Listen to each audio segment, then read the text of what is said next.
everybody, it's me, John Ward, and welcome back to another One Filmmaker, One Film. And today my special guest is Jack Connor, filmmaker, creator of Paranoia Tapes universe, and many other things. Yeah, a couple of them. Yeah.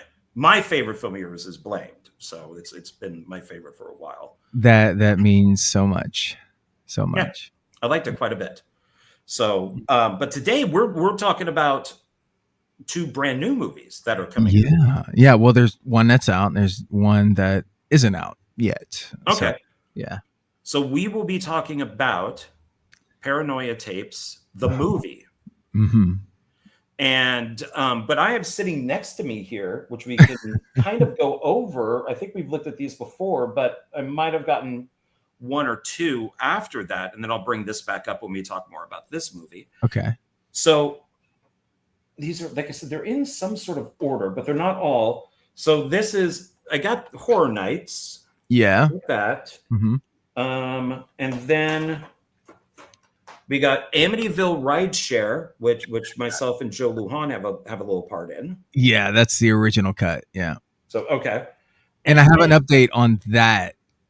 Well, just keep going. Well, when I tell you, yeah. And then we get into, so these are some of the original ones that I got, mostly from Dustin Hubbard. Some I got from you. Okay. And I think Dustin Hubbard even signed some of these. So this is the original. That's the original artwork, the original DVD that was released in 2017. Yeah. Okay.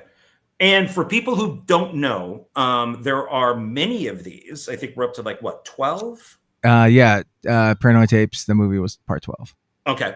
And they're all like anthologies. They're all like, some are by different filmmakers, some are just made from you.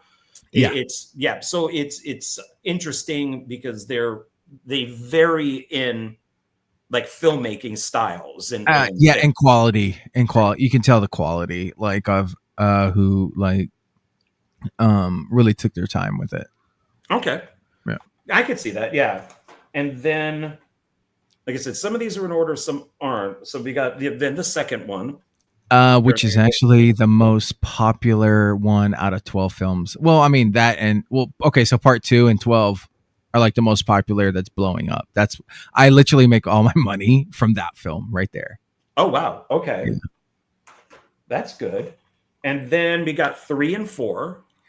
Yeah. Those are that's the original release too. And by the way, on part 2, if you look on the back of the credits, Dustin's not mentioned. Barely anybody is mentioned. And we found that out when I was doing a DVD signing at Barnes & Noble in New Orleans after it was released. Like people's names aren't right or something on it. And I didn't approve it at all. And let's just say Dustin and I were not happy at all. Oh, wow. Okay. Yeah, that's no good. Mm-hmm. But, if you do a re-release, as I'm sure. Oh, yeah, for sure. Yeah. Okay. I think I have fixed it like on some others. We'll see, because I have multiple copies of some of these. Then 3 and 4. Yeah. And then we get into, now here we get stuff that's out of order. So this is Genesis, which it has an 11. So this is part 11. Part 11. And I noticed it's got like the 3D glasses. Yeah. So what I had done for those, if I'm not mistaken, there are 2 versions of it on there, and you can watch the regular version or you can watch the other one in the classic red and cyan 3D from like the 60s. Okay.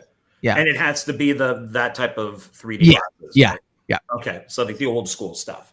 Correct. Okay. Correct. And then we got, so then this is number 9, DVD, the director's cut. DVD minus. Yes. Yeah. Oh, DVD minus. Okay. Yeah. That makes sense. Yeah. So, all right. So then we got, and then this is 8 and 9 director's cut. What? 8. Okay. No. Okay. So that one is, I think, oh God. No, there's like 5. There's 4 films on there, and then there's a QR code on the inside where you can scan to watch the director's cut of the first one, if I'm not mistaken. Yeah. So there's, those. If I'm I believe it was the Uncle Saul collection for that Cody portrayed, and I wanted to give him his own special thing. Yeah, we got that's Cody on the front there. Yeah. Yeah, Uncle Saul. Yeah, because on the disc it does say part 1, 5, 6, 7, 8, 9. Yeah. So I Okay. mean, they're low res versions of the director's cuts of them, which is the ones with Cody. So that I wanted to give him his own special, special thing. Okay, So, well that's nice of you. That's cool. yeah. And then after that, we have part 8, but that's DVD plus. Yes. And then this is the director's cut. So the other one was minus. This one Uh-huh. is plus. I was trying to, bank on popularity of, the times, Okay, and it says this is a direct sequel to part 2. It is, yeah. So we'll explain that in a minute. Okay, and then, man, I got a lot of these. This might be the whole show just on showing these. Then we have part 7. This is also a director's cut. Yes, which is literally the worst one. Sorry, Jordan, but it's I'm currently, oh god, like Dustin's gonna hate me, but like I'm currently making just a watchable version with aliens actually in it. So, with some jump scares and all that. So I'm currently editing it right now. But yeah. I mean, it's that one's a lot. It's a watchable version more so than the original release. Okay, and then this is part 5, Rewind, also director's cut. Yep, that was from Jennifer Nangle did that one. Oh, I've worked with her. Okay, yeah, she's very nice. I like her. Yeah, debatable. Oh. And then we have, this is part 6, which is 666, also director's cut. Yes, that one is actually not a horror film. I mean, it's a horror film, but it's not. But it's one of those ones to where, I really liked it. Like when I first watched it and what it was about, it's more superhero-ish. So I was just kind of into it, like into what the filmmaker was doing with that. Okay. Yeah. I like the cover. Yeah, me too. Thanks. Yeah. I designed it. And then we got part 4, Kennel House. Yeah. That was so part 4, 3, and 4 originally were going to be spin-offs of the Paranoia Tapes universe. And then I decided, I was like, you know what, screw it. Let's just continue and yeah. Okay. Yeah. They're weaker in quality compared to a lot of the other ones, but they're still like canon, definitely canon. All right. Now this is part 3. Siren. Yeah, because I originally had the one that had both. 3 right. And then both of these now just have them by themselves. So this is also a director's cut too. Yep. I designed those too. It was a yeah. I mean, I like your covers. I think you do good jobs with your covers. They're interesting. Well, thank you. Yeah, they don't look like other movies, so you could definitely, they're distinctive. Right. And I was trying to, like, Dustin's always saying like he'll have like tons of those films out there and no one buys them, and because no one knows what they are apparently, which is false now. But like I wanted it to grab the attention of the viewer looking at it, possibly wanting to buy it, kind of like they did back in the 80s and 90s with their cover art. Yeah, I think they're cool. Yep. And then this one, we're going back to part 2, Press Play, also director's cut. Yeah, that's my boy. That's my baby. I call part 2 my baby. I love it. Yeah. Yep. And then we're getting there. We're getting there. Yeah. And then this is the greatest hits. Yeah. That one. Wow. I did that one as a cash grab in a way. I didn't know what it was.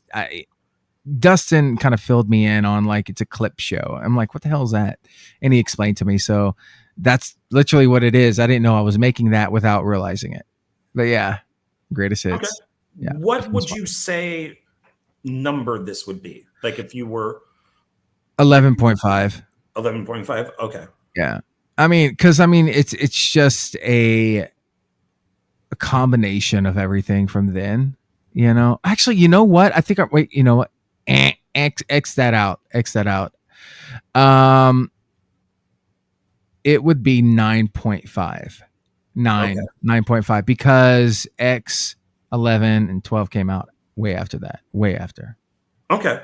Yeah. I think I might have everything. I think you have 13, the one that's labeled 13 on it too. Okay. Yeah, I still got a few. Yeah. Well, I got a whole bunch of Blu-ray here too. Oh, here we go. And then here we have it's another part 2, but it doesn't say like director's cut on it. No, that's the like a little re-release I did to try to fix everything that the distribution fucked up. Okay. And then we have this is, I don't know what number this one is. It says Paranoia. Oh, Paranoia Tubi's director's cut. Do you know what? Yes, that's the first one. That's the very first one. It's the director's cut of it. That where Cody is first introduced. Okay. Into yeah. And then I've got 2 left of the DVD. Then we have this is 10. Paranoia Tubi's 10. Yeah, and that is actually going to be very rare, and I'll explain to you in a minute. Okay. And then, well, then we'll take a break when we're done with this one. You, if you want to explain it, then we'll get into the Blu-ray. And then this is part 3 by itself. Yeah, I think that's not okay. Yeah, that's the original release. Yeah. So, okay. All right. So I sent it to you while you were talking about it. So part 10, which was originally the Night Stalker investigation. I sent you a new poster of it on Messenger if you want to bring it up. Dustin came up with an idea a while back, like screw it, man, put it out. Like the original cut of, I mean, not put the original, but like, use it. And I'm just like, I don't want to go down a road of like legality. And I'm like, you know what? Just fuck it. It's the lost tape of Paranoia tapes in the franchise. So what I ended up doing, was it last week? I think it was last week or the week before. What I did was I combined the new cut of Amityville Rideshare and threw it into. We don't want to see that yet. Not that one. I threw it into the wraparound story that Cody and Blaze had filmed for the wraparound for part 10, and I call it the Lost Tapes. And when I originally did Amityville Rideshare, there was a lot of reference to Henry. So I was kind of banking on getting people to go check out Paranoia tapes. I was trying to use like a cheap marketing tool due to the popularity of Amityville. So what I ended up doing was just doing what I should have did all along and make part 10 the Lost Tapes. But did it come through for you? Yes, I have the 3 here. With Uncle Saul and then Henry, Henry's been in so many of these things. Yeah. Were you kind of passing the torch to Uncle Saul, or is it just both characters are now in them, or how are you working now with 2 characters being in there? Well, for parts 1 through 11, I actually met Cody through you on one of the very first shows we did. Oh. And I think we were live back then. I can't remember if we were live or if you had like uploaded it, but I saw Cody's potential of being a horror fan, and he became a good friend afterwards. And I decided to write this character that I've always had. I had an original script for Paranoia Tapes too, and there was a character in there called Uncle Saul. And even in the original cut, of Paranoia tapes, at the very end, there's a little cliffhanger, and the guy mentions Uncle Saul, but you don't know who he is. So I was like, you know what? How about I just write this character for Cody? And I'd send him the scripts, and he'd do them and send them back, and then I put it into the films. It's one of those things that, when someone has potential and loves your films or the style, why not reward them? And that's what I did. And I believe, if I'm not mistaken, I gave him his first role, in film. And same goes with Blaze. His son. Yeah, he doesn't promote me with in association with him, but him doing Paranoia tapes, Genesis, that was his first feature film. Is it a masterpiece? No, not at all. But what he did was he tried to be original, and that's what I like. It's very unique. It's not like the rest of them. I think what he did with it was okay. He did what you got to do, and it was good. Yeah, I like Cody. Blaze is a filmmaker in his own right, and I've been in a couple of his films. So for a young guy, he's doing a good job. It's good that he's starting early, because then he can get all the flaws out of the way, and then focus on good stuff. So yeah, it's nice to work with people that you like, and like you said, reward them. So it's nice introducing new characters, especially after a while. Oh yeah, yeah, and I know Dustin wasn't a fan of me like re-editing all the films, but I think now it's like, I don't know, why wouldn't you? If you want to make something better, you want to add to it, any content from you is profitable.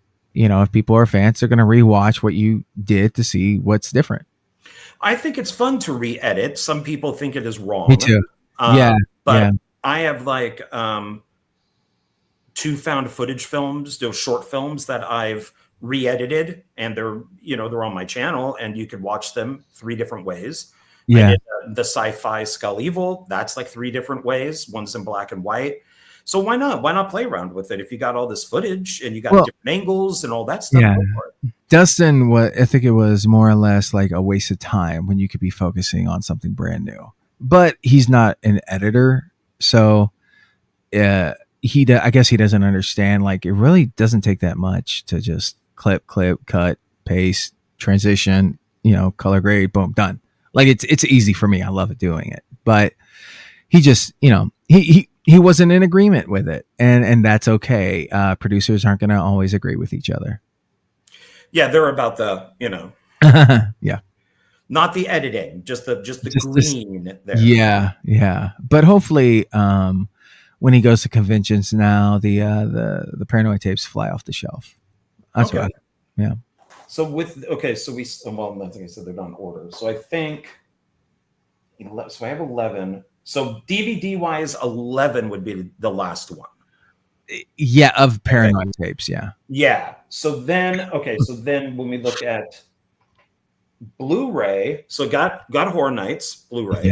Yeah. So, which made a lot of money at the time, right? Didn't you tell me it played at a drive-in and actually made some dough? Yeah, it did. The exact amount, I mean, is minuscule, but like on Blu-ray sales and stuff at the time, I did pretty well. I did very well with it.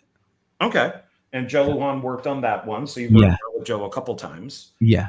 And then we have and then of course my favorite one, Blamed. Yeah, Blamed, my baby, my other baby. That one's such a personal film to me, and it really is one of those films you're either going to like it or you're going to hate it. And I believe it's a one-time watch film. It's a sensitive subject. Yeah. But you handled it well. Well, thank you. It's my daughter's story, I mean, told in a fictitious way, but it's when she gets older, I'll show it to her, and she and I can sit down and be like, look, sweetheart, this is how daddy dealt with the situation, Okay. Interesting. Yeah. And then we have, Okay, so some of these are duplicates. I just wanted them on Blu-ray. So this is the Paranoia tape. So this is the director's cut. You said that's the first one. Yeah. And like I think I don't know, I really don't think there's like any extras like on them. It's I think I just put it on there just to have my film on Blu-ray. Yeah, well, that's worth it. Oh, I like the insert how it has the other. I forgot what I did. Oh wow, yeah, it advertises for all the rest of them. Yeah, yeah, I think that's cool. Dude, I don't even own these, for the record. So that when I come to Vegas again, I'll be sitting down signing shit for you all day. Like I did for Cody. Yeah, we'll just for like a couple hours. Just like goddamn. And then of course we have part 2.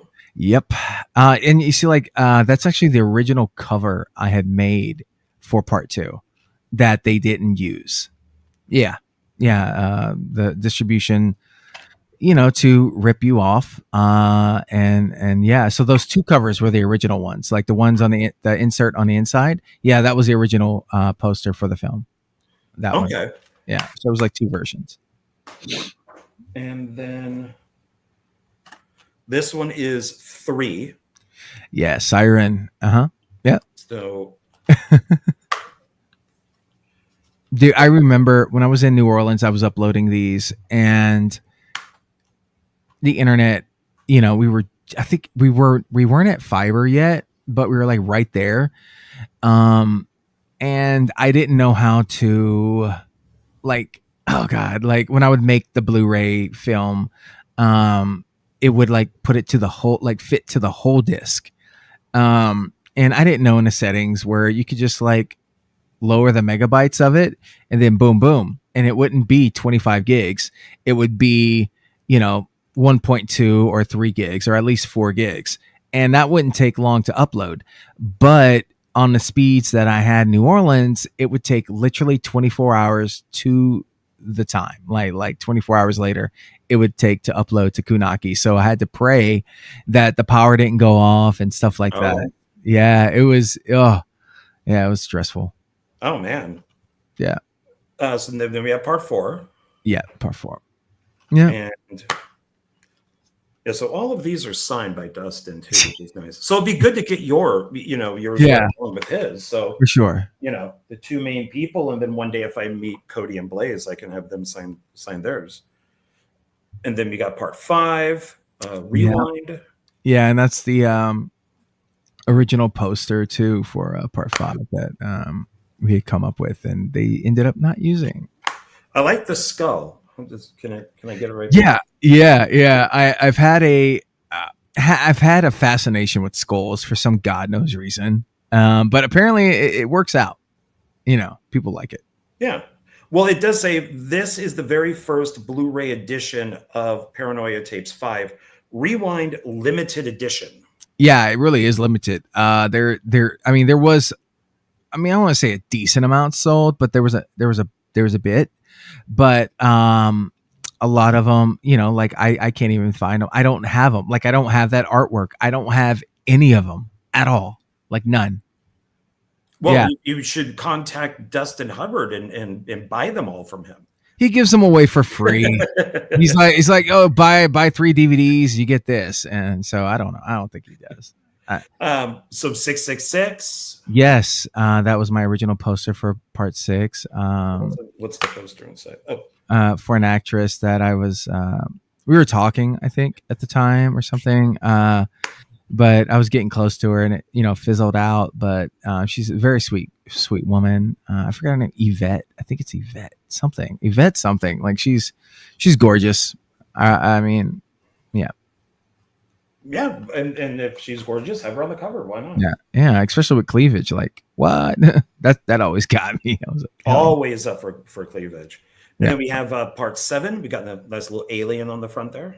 Yeah, such a lie. Such a fucking lie. Yeah. So is this then one of those things where somebody would watch it and then they do a review and go, "This is not in the movie"? This is where they say, "Fuck Jack Hunter." Oh. Yeah. Yeah, because I'm sorry, Jordan, if you're watching, man, but like, I mean, I think he knows. I mean, the movie, you know, is so old now, but um, everyone hates it.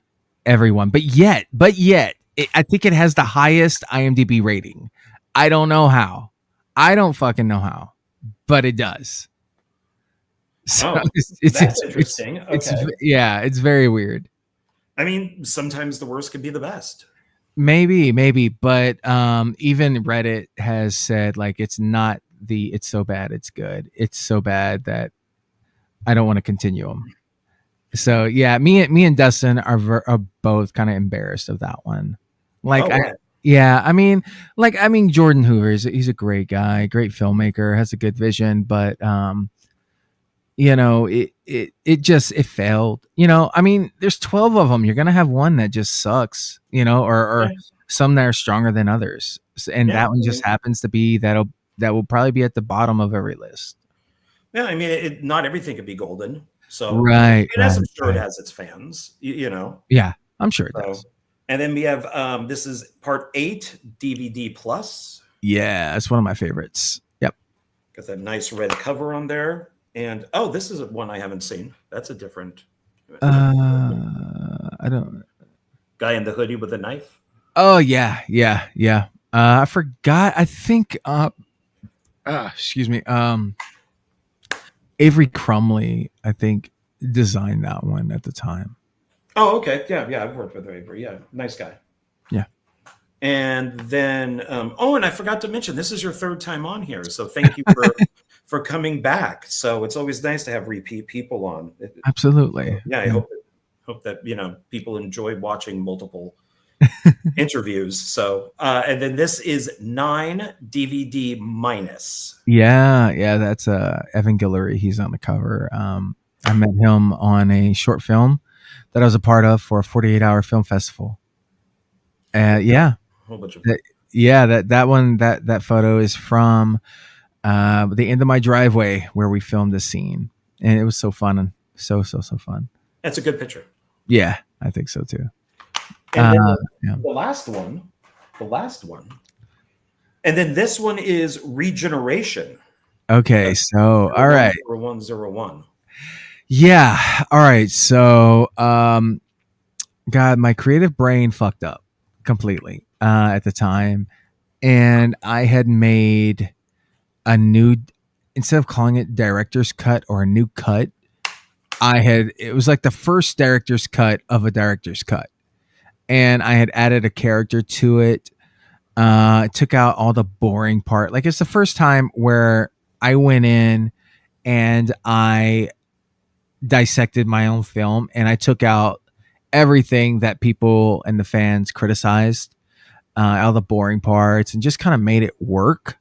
And I had uploaded it, you know, and made regeneration, you know, with the timestamp of 010101. So it's not a bad thing. It's just it's pointless. I mean, it's cool to own, but it's pointless. I mean, it's nice of you to say that. Nice to be, honest with people instead of just everything is wonderful, everything is great. Oh, Bye, no, bye, bye. no, there are some of my films that absolutely suck. It's okay. I know it. You know, I I'm not, and I keep saying this to people like on other interviews too, is like, if you tell me you hate my movie, you don't like my movie, you know, first off, I'm going to thank you. Okay. I'm going to thank you for watching it or attempting to watch it. And I'm going to DM you and ask you, hey, you know, would you like a free poster of the film? You know, just for putting it out there that you watched it. And I'm not going to block you. I am not going to Like go on some a, people. yeah, I'm not going to go on a crybaby rant on Facebook. Boo-hoo, no one likes me. If I've made shit, I will tell you I've made shit, and I have made some shit. It's okay, you know. The best part of, yeah, I'll just end it right there. But yeah, Well, it's always it's nice to hear because you always think that you would like to think that everybody likes everything, but they're not. And there's reality and dreams, you know, or I'm sorry, there's an expectation of reality, but a oh god, a love for theoretically, if that makes any sense. It does in my brain, but basically you have to have a love for reality and understand that not everyone's going to like it. And no, but you want everyone to, but it is what it is. Reality is reality. And, if you put out a film, you know, that no one, that, you know, some people aren't going to like, then you're already ahead of the game. So it's okay. Yeah. There you go. Well, the Beatles, all their songs except for one were all number one. And Paul had mentioned with number two, which was Eleanor Rigby, he goes, "Oh, good. Now we don't have to make number ones anymore." Ah, yeah. So, he still made money. I mean, he's fucking Paul McCartney. So, oh yeah, one of the greatest musicians out there. So, should I show those other covers? Go for it. Okay, so let's do. I'm still kind of learning how to do all this. So we got. Let me look at part. Okay, so that's 9. Mm-hmm. So it's basically an updated, you know, look of Paranoia Tapes 9 that I was going with, that has Hack Productions and C-Word on it. And yeah, so it'll be the director's cut, that when you see the new one, that it'll look like that. You know, that'll be the poster. Okay, yeah, it's a good looking poster. I like the colors in there. Yeah, for sure. And what is Hack Productions? I've been seeing that a lot now. Okay, I know what C-Word is, but what is Hack? Hack is me. So you know, I rebranded on January 1st, 2025. And the reason is because locally, and I think in the indie film community, you know, there's drama and trolls. Everyone always says, or what's not always, I'm sorry, some haters would say, "Oh, Jack, he's a hack. He's not really a filmmaker. He's not a cinema photographer and all this and blah, blah, blah." So I ended up embracing it, and I started Hack, and the acronym is helping. Helping all creators kill it. You know, like, if I can assist you, you know, in any way, I will. You know, I just want to promote everyone. So again, you know, I just embraced the term hack and made it me. Like, oh, he's a hack. Like, duh, he's Hack Productions. You know, something funny like that. Okay, that makes sense. And once again, if other people had that attitude, yeah. You know, not everything is going to be great. And when you do tell them that it's not, you know, you don't have to worry about being blocked. Yeah, exactly. Like, I'm the anti him. You know, like, he who shall not be named. I mean, whatever, but yeah. Hey, you can. Yeah, I can. Yeah. I mean, you know, here's what's really funny. And I sent it to Dustin. I recorded it. You know, his films where he clearly ripped me off. And you were actually a part of it. I think one or two of them, unintentionally, you didn't know. Under the recommended under his film is my films, all the Paranoia tapes. So it's like, yay, I win regardless, you know? Oh, okay. Yeah. It's fucking hilarious, man. Yeah. Things you regret doing back in the day. Yeah. Back in the day, only being a couple of years ago. A couple of years, yeah. Okay, then we have 10. Yep. That's me and Cody. You know, Cody and I have been through so much in the last few years. I kind of wanted to just like, hey man, you know, you deserve this. And it's a combination of him and I. And it really is just a recut version to make more sense in the Paranoia Tapes universe. And this new version is in like 4K, and I fixed a lot of audio and stuff like that. I mean, it's still cheesy, but it's watchable. Okay. Yeah. So that means more copies for me to buy. Yeah. When I get to it, yeah, for sure. Yeah. And then the last one on here is would be 11. Sorry. Yes, Aaron, you can watch something. Do you not hear me talking? Like, obviously, you get your ass. Yeah. Children. Being a dad, they said would be great. See, it's because you put them in your film. Now they're all like Hollywood. Yeah. They're like, excuse me, I'm a hunter. I'm in a movie, Bitch. How dare you? Yeah. Okay. So this is new cover for Paranoia Tapes 11 Genesis. That clearly is Blaze Tudor on there, who plays a younger version of me. And like I said, he does not promote me in any way now, but I still support him on his endeavors. I gave him I gave him his first opportunity, and he slayed it. I really wish I would get listened to when it comes to who people pick as their idols and whatnot. But, every kid has to learn the hard way. Just like with your own kids, you have to learn the hard way. But I am fully supportive of everything with him. He has a new exotic film coming out that I donated, and I wanted to be a producer on it. And because I just wanted to, show him that I'm no bitch, and I'm a real man, and I'm an adult, and I love the fact that he continues to create. He's come a long way. He's come a very long way. I think he's been misled in some things, but that's not his fault. It's not Cody's fault. I blame other people. But hey, you know what? Continue doing what he's doing, and he'll do good. He'll do good later on, and hopefully he sees the truth about people's agendas and yeah. I mean, I don't know how else to say it. Like, he's a good kid, and I think he has a lot of potential to be better than he is now. Sure. No, I get that. Yeah, I agree. Yeah, I used to promote his stuff and all that, but because of recent events, I've removed myself from Facebook, and it's just too toxic.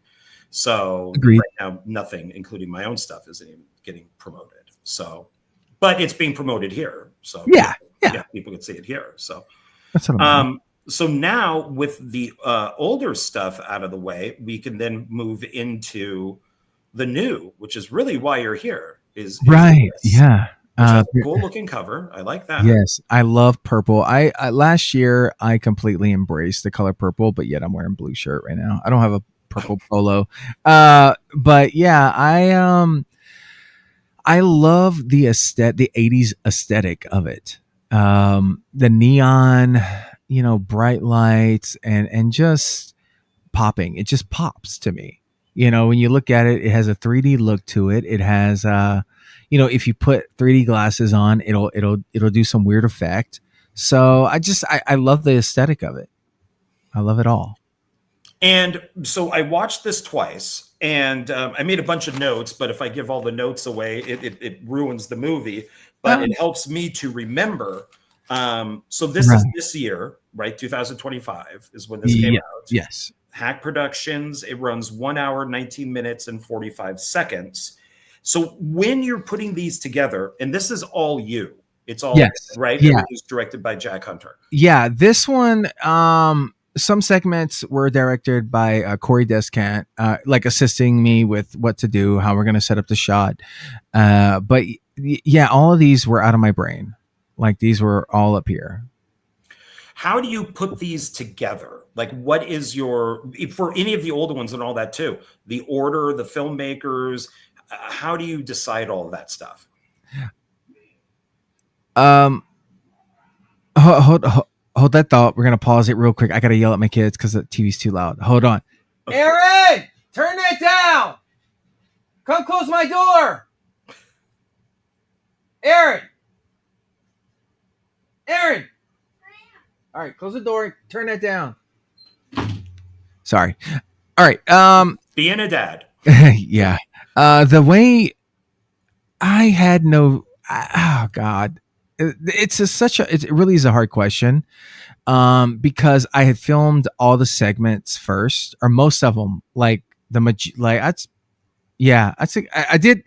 I filmed all the segments first. Then I added some stuff later for time and creepiness. But I I didn't know where they were gonna go.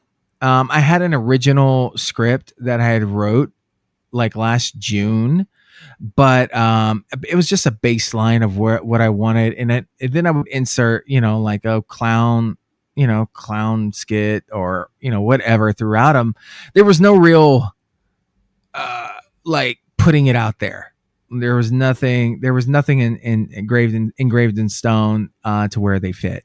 So once I had filmed the wraparound story, um where me and the fellow actor kind of like, what we did was we watched all the shorts beforehand, like before we started filming, so he could get an understanding of what we were seeing on TV, like I don't know where the angle is, but yeah, like what we were watching live.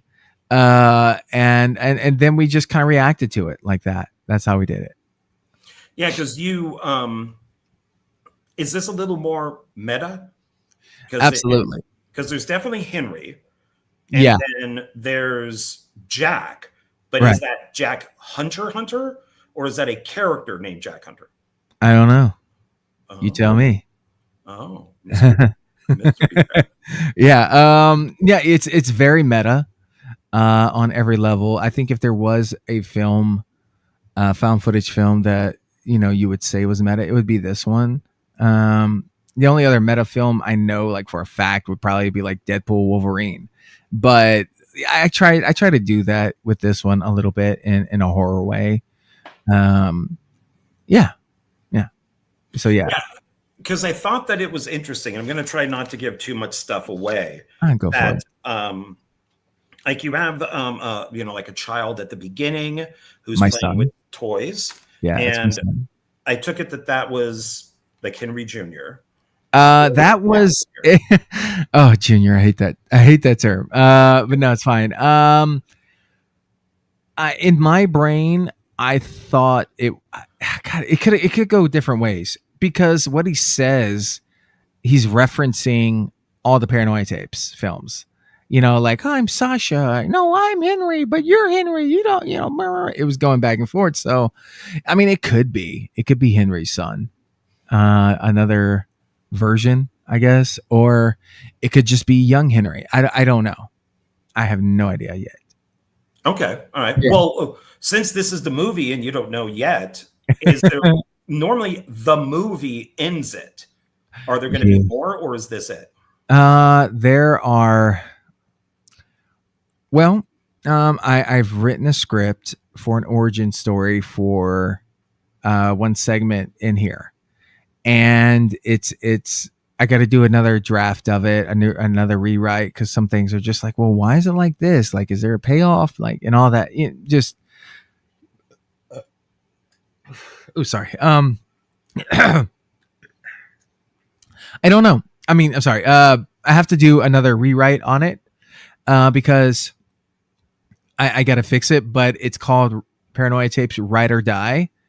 And it gives the origin story why these two people are picking up hitchhikers and killing them. Like, what's the reason behind it?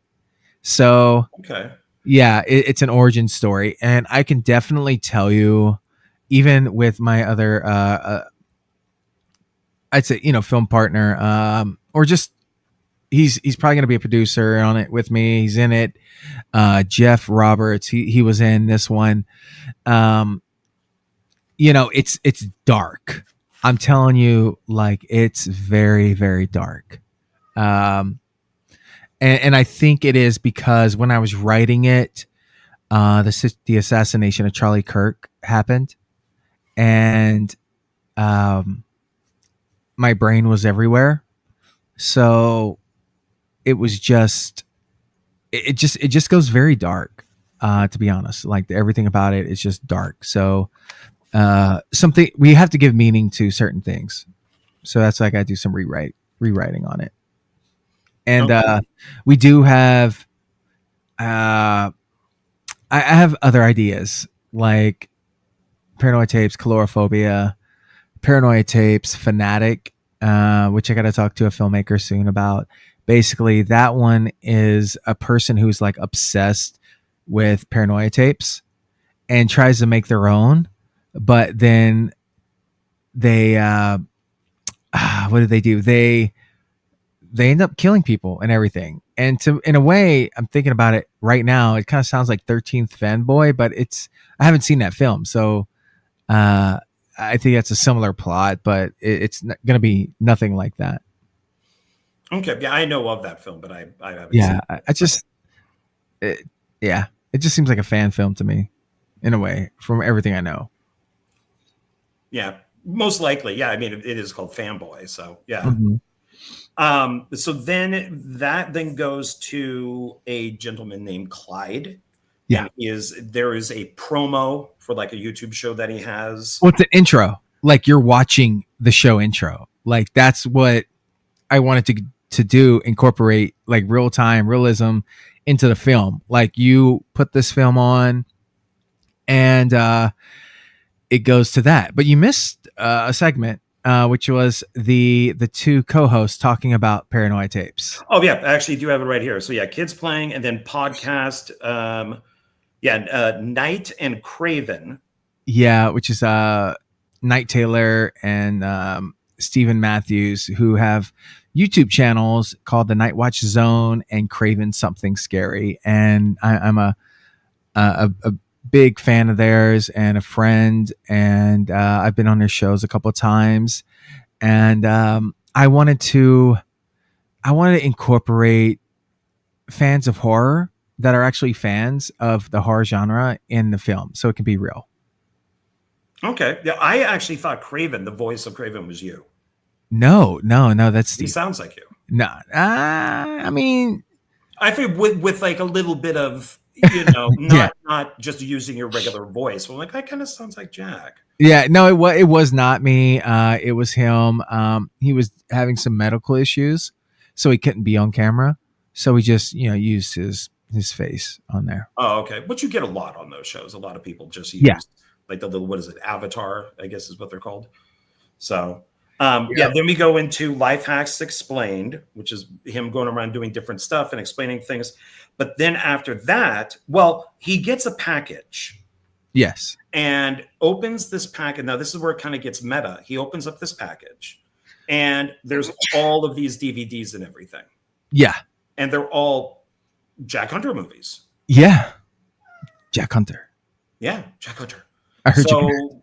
Now is the movies that he pulls out filmmaker Jack Hunter, but then when he calls over Jack Hunter, that is not filmmaker Jack Hunter. That is a different Jack Hunter. Correct. Okay. Yeah. So it's one of those I don't want to say plot holes, but it will be fixed. There is a there is a concept that we have to fix everything of that, like to fix like the confusion, and it will make sense. Like everything makes sense. But for now, it just leaves it up in the air. Yeah, I think that because of the type of movies that these are, that you don't have to explain everything. Right. But when basically, excuse me, when you see us come out with a cinematic Paranoia Tapes film, that's the last one.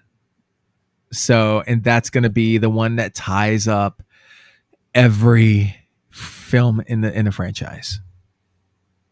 So, yeah. I like that. I like that idea. I like when people do that. So they kind of did that with the Howling series. The Hallows. No, Howling. Oh, the Howling? Yeah, the werewolf films. Yeah, but after one, everything else. I mean, with Reborn was amazing. Everybody hates it. I hate Reborn. I can't stand it. I'm a huge Howling fan. Oh. And the last one, which you can only get on VHS.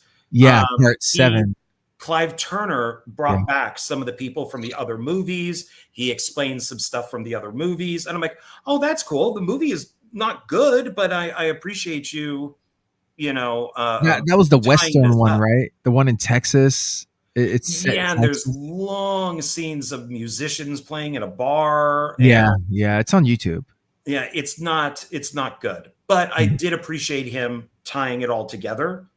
So I like what people do, like especially when they bring back the original actors. That's always nice Oh too. yeah, yeah, yeah. So I mean, if you were to do something like that, that would be pretty cool. It would cost a lot of money. They're all in California, Vegas, but who knows? Who knows? Yeah, who knows?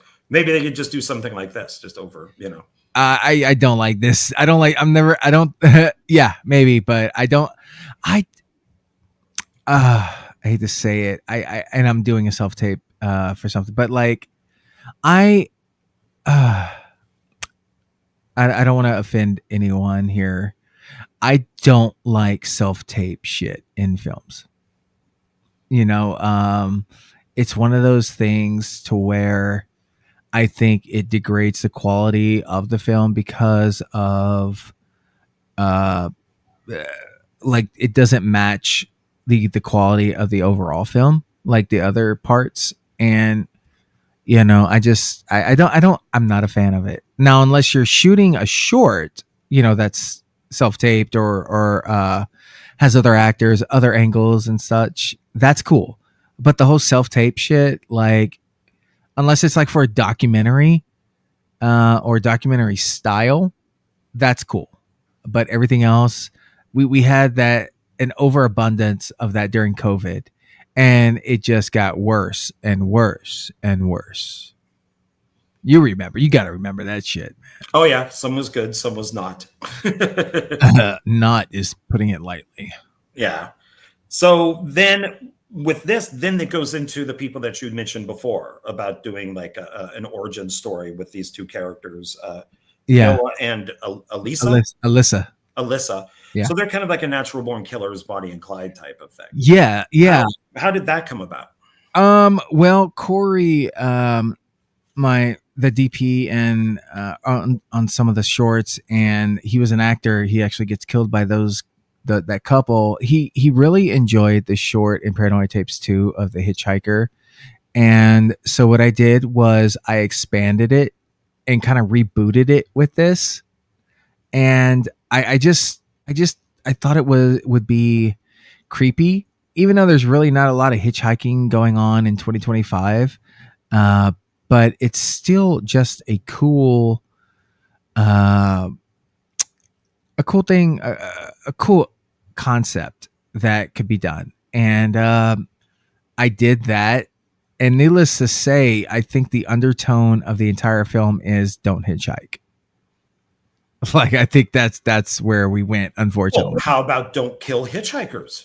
Yeah, that too, or be packing when you're hitchhiking, so nothing bad will happen to you. You can defend yourself.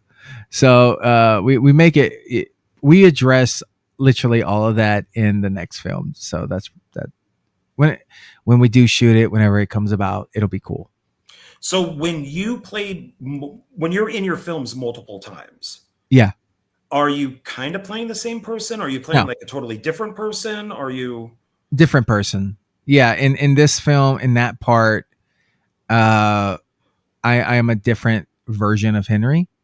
I think his name's Chase. I think it is, which is a callback to Paranoia Tapes 2. okay? Yeah, my character in there. And when you, so I'm trying to think these, because it gets more personal, it seems later on. Mm-hmm. So now we kind of have some of these like short stories going on, which then lead up to a bigger thing. Yeah, But you also have like a woman getting ready for a date. yeah. That stars Mary LeBlanc, and Jeff Roberts, who I mentioned earlier, and that one ends very differently than all the rest.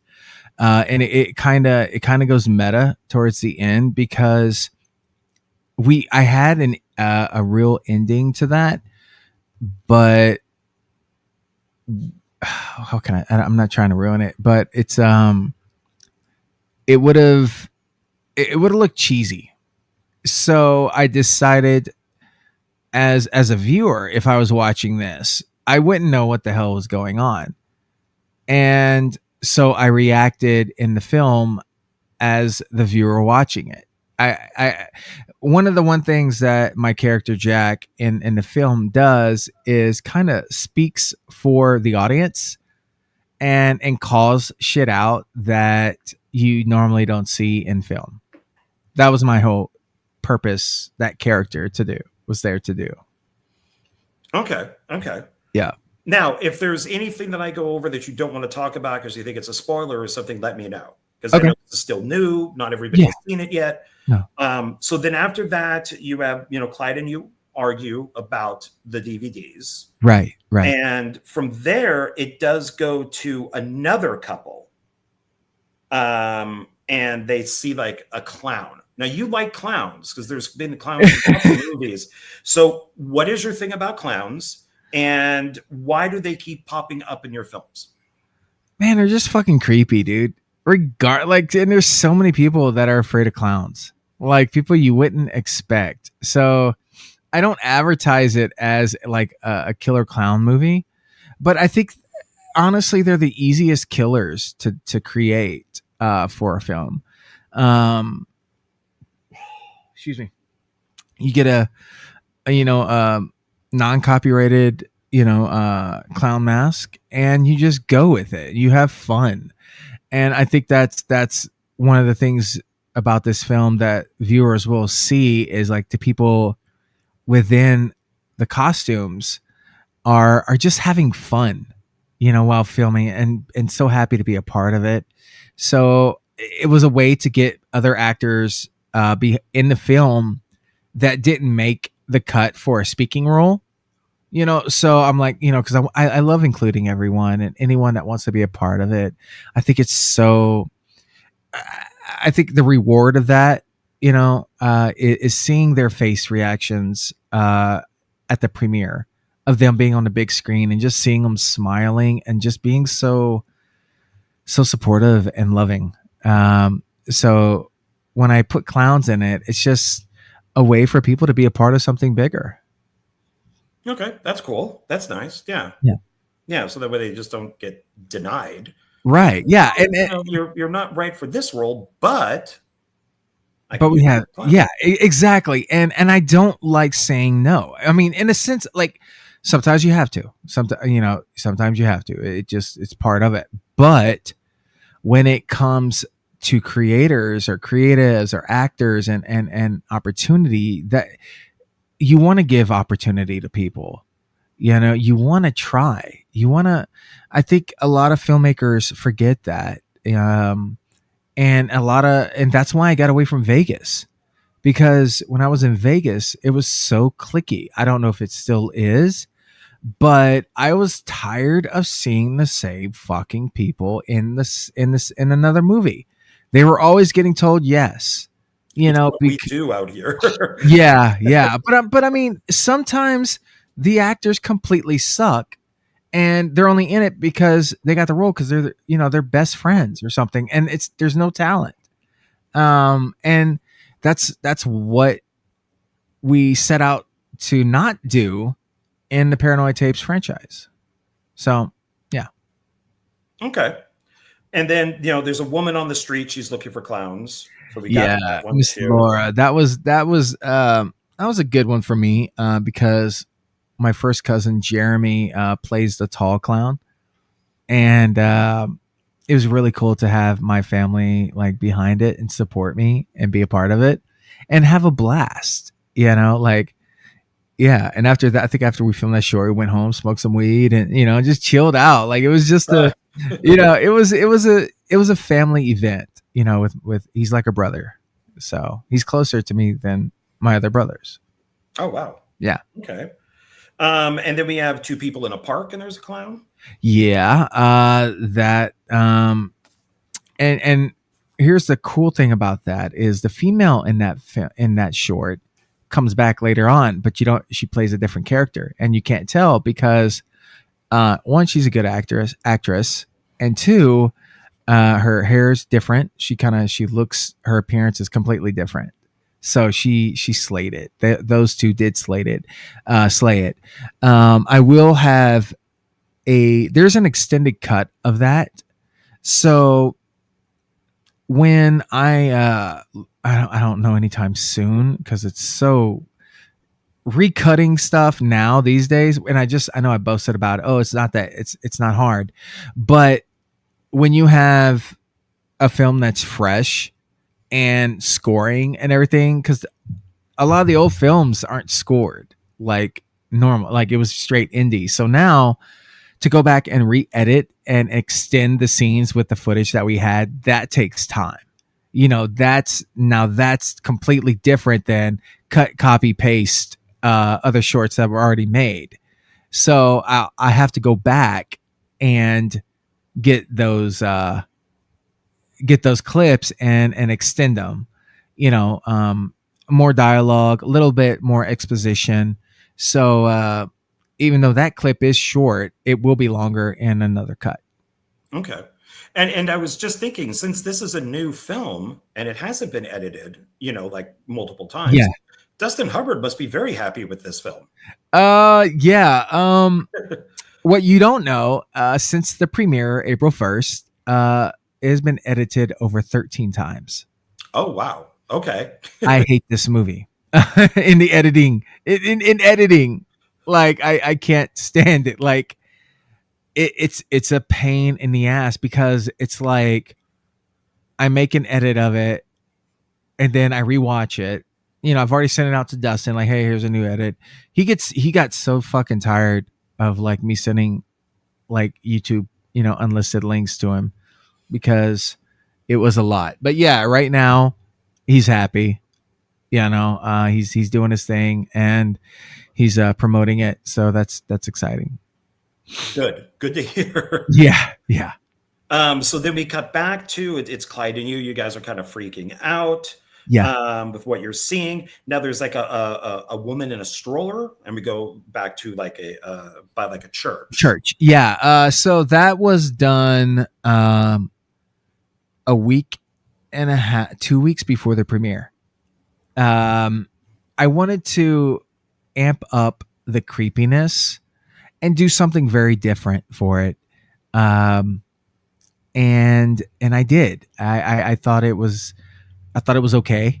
And it was a first time actress. She's like, she wanted to do something. So we did it. We did it in under an hour, and boom, that's what we get. It was just creepy. It was almost like, the origin of Henry, like the mother dropping her kid off at the church and leaving him, like they used to do in the 60s and before. Oh yeah. Like when you can't take care of a kid, you just leave bring it to a church. Yeah. Okay. All right. That's interesting. And then Clyde and you were outside. You guys were discussing things and all that. Yeah. That then goes to a girl who is driving. She's doing like a vlog. Yeah, she's doing a hitchhiker challenge, and that's the same actress from the other one. Oh, okay. Yeah. Okay. Yeah, I didn't notice that it was the same actress. So that's good. You're welcome. or thank you. Yeah, thank you. Yeah, and that features Gambit McCormick and Brittany Handy.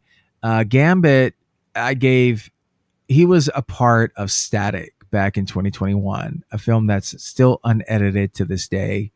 I remember Static. Yeah. Due to drama behind the scenes, I lost all ambition for it and said, fuck it. But I still have the files. I'm not saying it's not going to come out. I'm just, I mentally, I don't know if I'm ready to go through it again, like to break it down. There's still technical drama with it. But I think if anything with that film, I'll probably, whenever I do get to it, it's going to be straight to YouTube. Cause I don't know where the paperwork is, for the actors involved, like for the in credits. So I don't know. Who knows? But, I wanted to make it up to him he's one that has thanked me throughout the years for giving him an opportunity back then. And I never forget that. That's the one thing I never do. I never forget someone's gratitude towards a project that they were on that involved me. I do remember, excuse me. I think I'm getting the ketosis flu, the keto flu. My body's in ketosis, so it's like, but anyways, I think I never forget gratitude and love from people I work with, and he's been one kid that I've always like, you know what, if I ever do something, I want him involved. I want to give him another opportunity, because with Static, I feel like I failed all of them. Even the ones that weren't involved in the drama, I feel like I discouraged them from pursuing anything in film because of their experience with me. But it wasn't me. That's the thing. Like, it was other people trying to control this entire situation. And basically I will take the blunt of it. Like, oh, it's my fault, to be the adult. And, I made the choice to work with some people, have people involved that I shouldn't have. So in the end, it is my fault. But he came back, and I said, it's a small part, but it's going to be creepy, and you're going to do this. So on a rainy Sunday, he drove in, Brittany came in, and we discussed what we wanted to do. Originally I had like 4 girls, 3 to 4 women in the car. Like, in the script, it was 4, but only 1 girl showed up, and Gambit showed up. So I'm like, you know what? We're going to fucking do this. So we drove to a little back road here in the town, and we filmed it. And, like, the cut you see is not the same cut, like score or audio wise, that they saw, like at the premiere. I added some stuff like the voice, so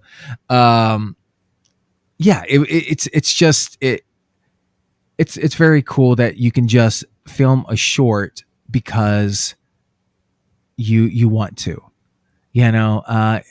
I think it's a true testament of this film, whether or not you liked it or not, the fact that I did it. You know what I mean? Like, there's so many people out there that are like, I'm a filmmaker. I make a movie. Yeah. You make good posters. Congratulations. Doesn't make you a filmmaker. I actually get out there and I do it. And when we get to the next film, we'll discuss. I can go highly heavy into that, but just a little positive encouragement. Whoever's watching, you want to make a film, go fucking make it. Stop sitting on your ass and just do it. Like, that's So that's pretty much it. And I understand Static. I get it with that, because when I got done with Meat Hook Massacre 4, I had like the film version of PTSD, and I could not look at any footage. I could not edit. I could not do anything. My stomach got upset. I got nauseous every single time I sat down to do it. So somebody else had to actually edit the film. Not the way that I would have done it, but okay, that's fine. That was the deal that we made. Who was that? No, I'm kidding. Well, no, wait. I do know who that was. Never mind. No, we're all friends. Sorry. And it can be really tough. Now I could look at the footage and do my own cut if I really wanted to. But it's in some cases, like I've told myself, I could never do an audio commentary for Meat Hook Massacre 4. I would absolutely have to lie throughout the entire thing. It was, and I'm not saying that these films are the same at all, but let's just say AXEMAS is The Godfather, AXEMAS 2 is Godfather 3, Godfather 2, then Meat Hook Massacre would be Apocalypse Now. Oh, it's just so I get it. I totally understand with and I know some other filmmakers that are going through the same thing. Their films have sat there in the computer for like 10 years. Yeah, and it's just Blamed was what I made after that. So it was one of those films are situations to where I stopped making movies for like a year and a half. Like it really affected me. It affected the relationship I was in at the time, because she was involved in the production too. So it's excuse me, it's the situations that filmmakers don't talk about. You know, when they ask, you know, oh well, you took a break during this time and that time. Well, there's a reason they don't bring shit up from there. You know, and I think, John, in the future, not to have a negative movie or documentary, but there needs to be, in my opinion, a documentary on the bad side of filmmaking. You know, the bad side of what we deal with constantly every day on social media, from trolls, from people who get power hungry. You know, those type. Oh, we're totally taking a turn here, but I'll bring it back. But I would love to produce, you know, a guide to filmmaking, but it's a play on words. You know what I mean? Like, it's a play on the phrase. And what it is, it's people talking about real situations that deterred them from making films, or just made them want to fucking quit. You know, that's what we don't hear about. And I think if people would watch that or see that, it would really give them a different look at the filmmaker who's talking on their films. Like, it would make them look at them differently, being like, hey, you actually went through some shit to get this done, and I respect you. I think people would gain respect. Now, I know that there will be a lot of people that aren't going to be happy. Oh yeah. Especially one person we both know, because they make everyone's life hell at one point or another in their career, by ripping them off, by claiming they give them PTSD. Like, bro, get the fuck out my face. I've never met this guy in my life, and he claims that I gave him PTSD. Listen, oh, fuck. Anyways, I'll go on a tangent. You know, I will. I don't give two fucks. But, you know, I think a lot of people will mention him, you know, and he will cause a hissy bitch fit about it, you know. So anyways, I would love to see a film like that be a part of something, not negativity, but just like, it's real. It's not negative, it's reality. And, you know, dealing with divas, dealing with, you know, filmmakers like him and others that we are associated with, you know, that think they're, you know, Martin Scorsese or Quentin Tarantino. I'm just Jack Hunter. Clearly, that's who I am. Not so. Yeah. Oh, I would be interested in seeing that. I think that the if you made it, or somebody else made it, there probably would be, you know, ramifications to making it, because you're calling people out. When I put on Facebook, I said, should I do an honest audio commentary for Me the Forum, put it up for free on YouTube? I actually had a filmmaker who's made like a ton of movies message me and go, do not do that. Why? Do not do that at all. Why? It just it looks also bad on me, because it looks like we're a bunch of whiners if we do that. It looks like but I mean, privately, I've talked about it many times. Oh yeah, we've had hundreds of conversations about this guy. So and others. So But anyways, sorry, movie. Yeah, get back to the movie. So now we are, and I don't want to get, because this is what I really enjoyed about it, is so Clyde and you are like looking at this mirror, and this is spoiler. It's spoiler. That is? Yeah. Okay, so we'll skip that. Probably we could talk about it. Like, you just got to edit it out. Like, what are your thoughts? Oh no, I don't want to say anything then. Oh, okay. Because I don't edit these. Oh, that's right. All right, so we'll discuss it after recording stops. Okay, so I'm not going to discuss anything forward. Right. Yeah. This is my favorite. I didn't realize that would be a spoiler. So sorry, But pay attention to the mirror, guys. If you're watching it, pay attention. Spoiler alert: pay attention to the mirror. It's okay. Okay, there we go. So it's letting people know what to do.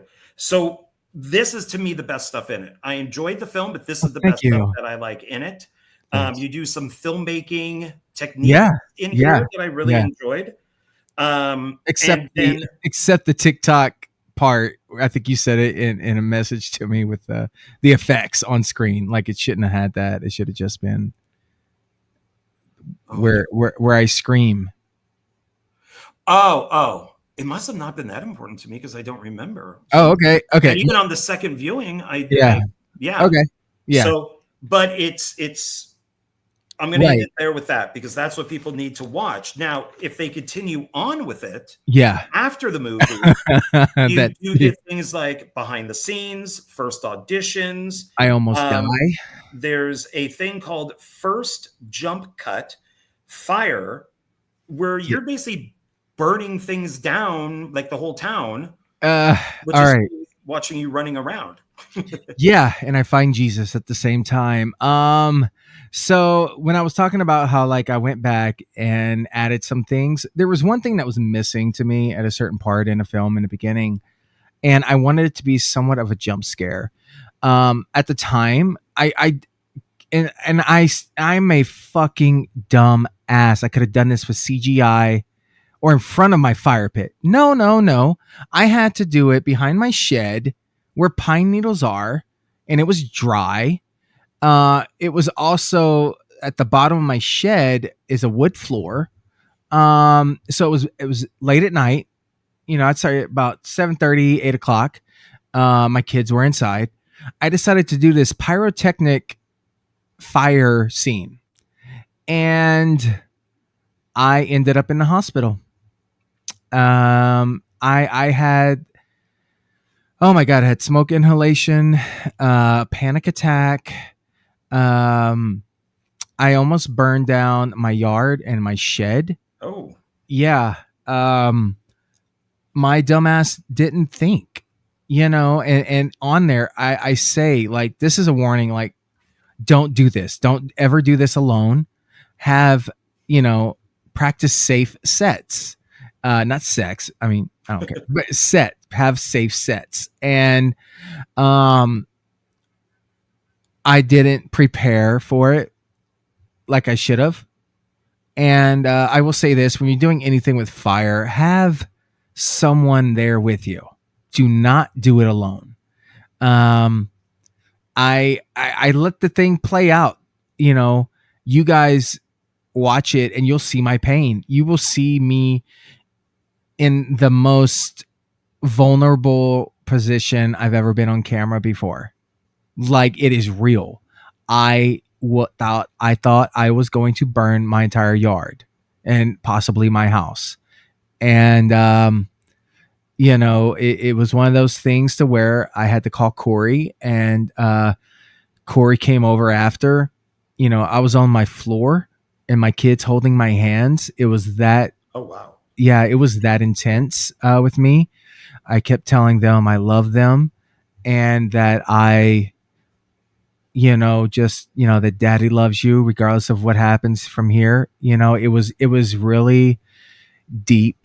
And they were so worried for me. And I'm never doing that again, ever.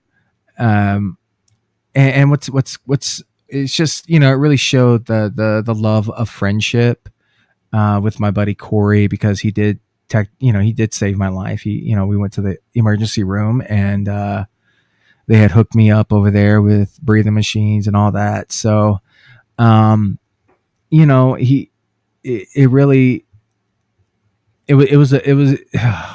was a stupid fucking situation I put myself in, and I shouldn't have done it. But I wanted to show you what I did to, so you don't do it, so other people don't do it. Well, yeah, because I have to admit, when I first watched it, I was laughing. And of course, everyone is. Dumbass. Exactly. Yes. Everyone. Until you find out what happened. And it's like, oh, this isn't funny. Yeah, it's one of those things. People are gonna laugh, like they're not gonna understand it until at the end, like, this is what happened. But it's I don't care if you laugh, because I have a dark sense of humor, and if I would have saw someone else doing it, I would have laughed and called them a dumbass the entire time. But one of the receptions from this that I've been getting is like, damn, Jack, you really got a dedication to the craft. And I'm like, yeah, I want to entertain. And who knew, me almost dying is probably the most entertaining part of the film. So, I'm okay with that. It's what I do. But you got to watch it all the way through, because what you shot is in the movie. Right. It is edited highly, but yeah, I really wish, like, I could just go tell myself, like, dude, don't be a dumbass. Just do it in front of the fire pit, your actual fire pit, where everything, quote unquote safe, like, oh, if it falls, it falls. And never again. Never, ever again. No, that's where we learn. So, Yeah. And then after that are the credits, and there is a song that shows kind of some behind the scenes. Who did the song? Well, the song is done by Jay the Mac. We actually recorded that back in 2020. I flew him out here from California, and we had this. He wrote a song for Paranoia tapes, the original, like a theme song type of deal. And I've really never used it. I think I used it in a director's cut of the first one, where I put it before the film. You won't see that in the new cut that'll be released. But I felt like, hey, people need to see this. It's a catchy fucking song, and it goes well with credits. I thought that, with the whole thing. Oh wait, are we talking about the same song? I know there's two songs, but it's in credit songs. But there's an in credit song where, like, a guy is like a music video and he's looking into the camera. Yeah. Henry is brought up, and all of that. So it's called Paranoia by Jay the Mac, and also, like, our group, My Vinyl Asylum. So check it out. It's Paranoia, but it's strong. Yeah, that's it. Yeah. It was such a catchy song, and I thought it needed its official debut. So it's a fun song. I like that. I think I was saying Paranoia as I was, like, just walking around the house. It's catchy. So I was like, hey, why not? It's perfect ending, for the film. Okay, good. So then that closes out Paranoia tapes, the movie. Now, we have one more film to talk about, but before that, with all of this, how do you deal with, like, distribution? How do you get all of these movies out to people to see? What goes on with that? Well, I got fucked. That's what goes on with it. God, dude, it's every filmmaker. I don't want to say everyone, but back in the days of, like, 2013, 2000, all the way to probably about 2020, 2021, when Film Hub came about, and all these other streaming services. The main goal of a filmmaker at the time was distribution. We wanted to be in Walmart. We wanted to be on Netflix, or, no one wanted to be on Tubi in 2015. No one. That was a hell no. Like, it was such a shitty app at the time.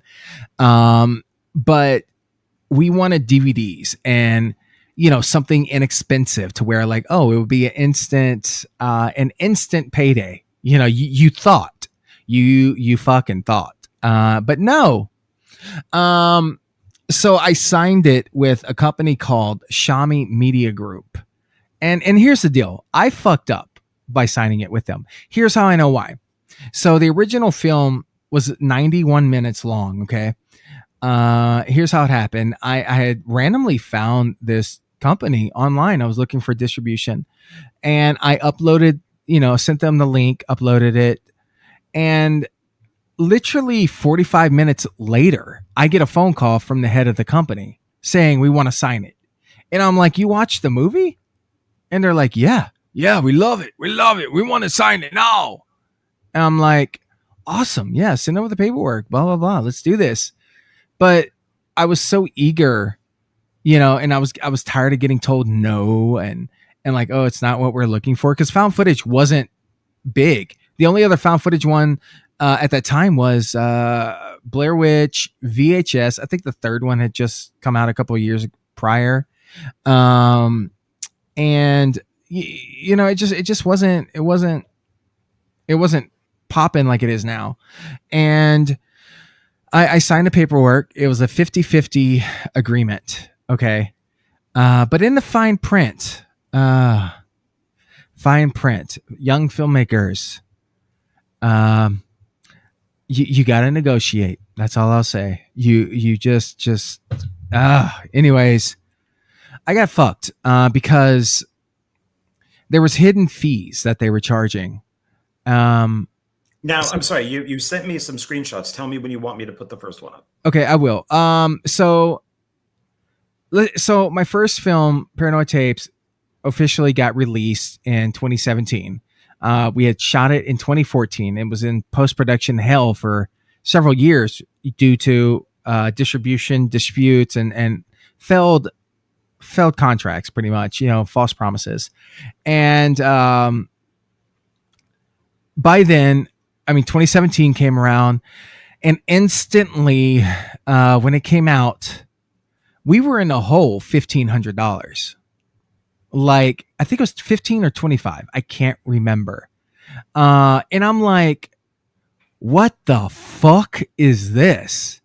And, I get sent the emails back and forth. Because I didn't understand they're like, why am I in a negative? Like, why does this say negative, but yet I made this amount?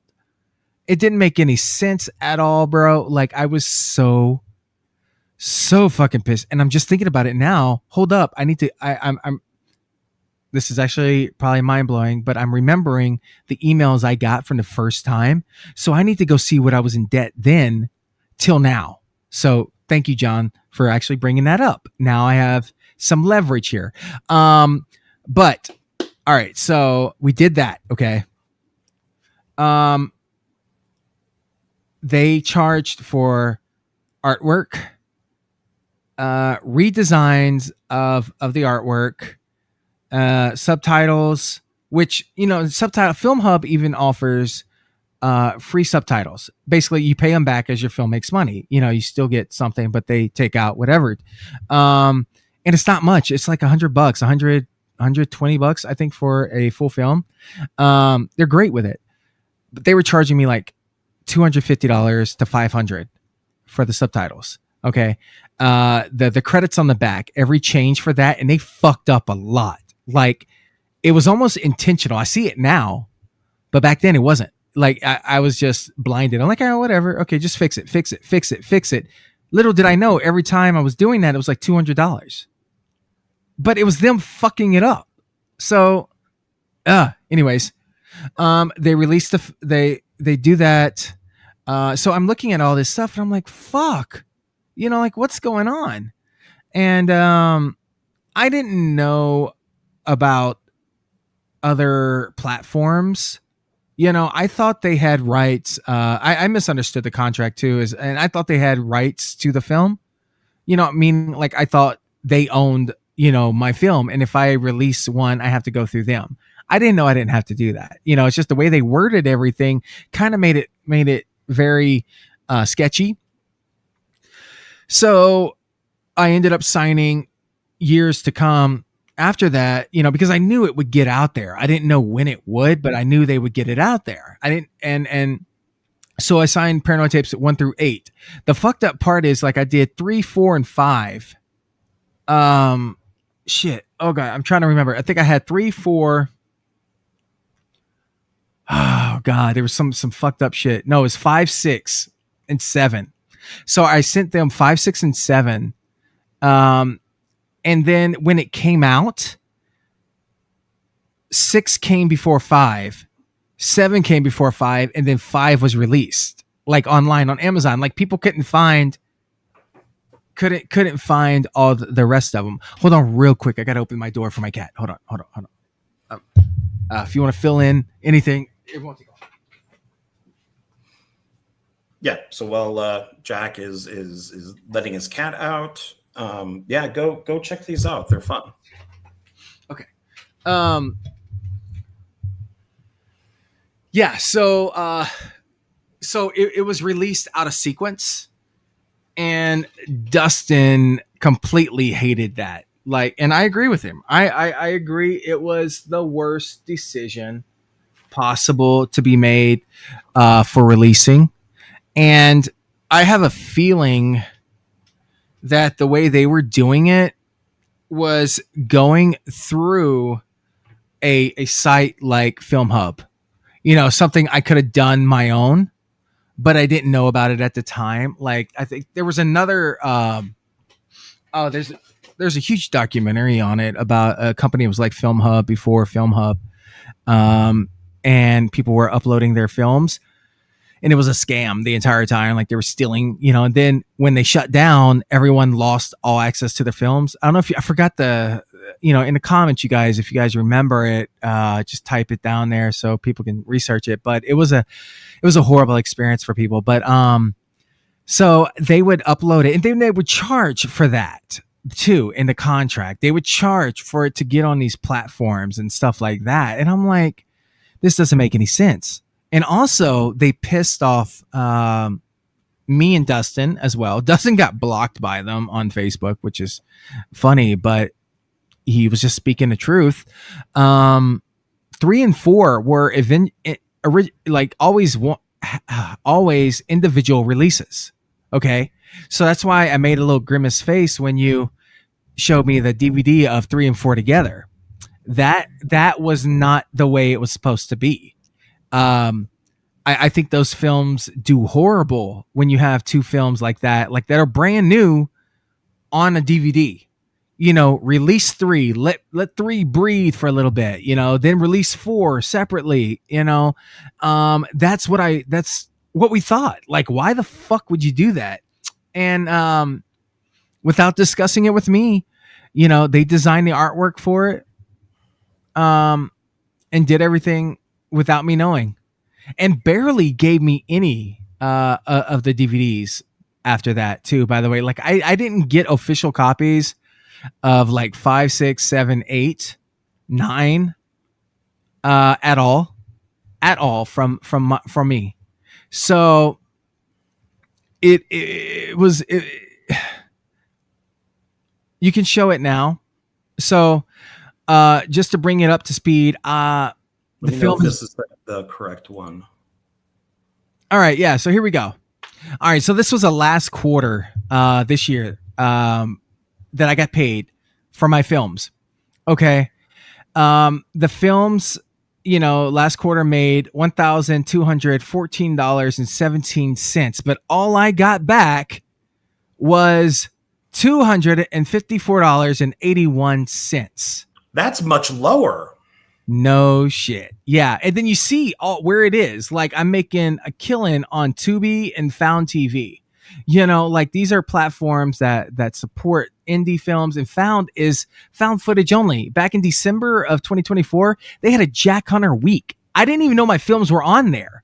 And that's another thing with Xiaomi Media Group. They fucked me on marketing. I'm supposed to know this stuff. They're supposed to tell me, hey, your film's going to be on this.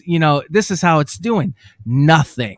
Absolutely fucking nothing. Okay. I think indie people have that problem. I had no idea how many streaming services AXEMAS 1 and 2 were on. People would contact me and go, hey, just saw your film on blah, blah, blah. And I'd be like, what?